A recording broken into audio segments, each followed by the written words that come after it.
ते तर असं माझ्या शेजारी एक तहसीलदार साहेब बसलेले होते, टेन्शन मध्ये होते. म्हणलं काय झालं साहेब? अरे म्हणे इथं कामाचा ताण म्हणे, घरी गेलो तर बायकोचा ताण. म्हणलं काऊन काय झालं? म्हणे असं असं आहे म्हणे. म्हटलं तुम्ही बायकोला बोलत नाही का, वेळ देत नाही का? बोलतो ना म्हणे. म्हटलं काय बोलता? घरी गेल्यावर हे काम झाले, एवढेच झालं, बाथरूम मंजूर झाल्या, हे घरकुलं बाकी राहिले. म्हटलं हे त्याला म्हणलं घरी गेल्यावर बायकोचं कौतुक करायचं. म्हटलं काय लागतो कौतुक करायला यांचं?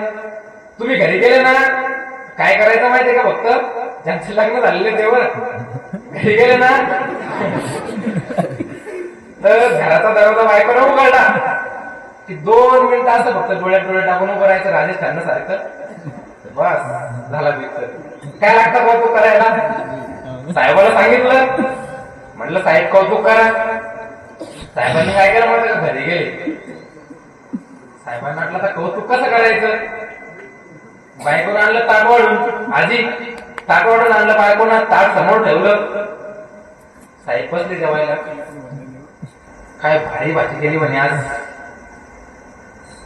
आता बायकोला काय म्हणा, काहीतरी प्रतिक्रिया द्या ना. बायको काय म्हणे, घ्या गुपचाप खाऊन.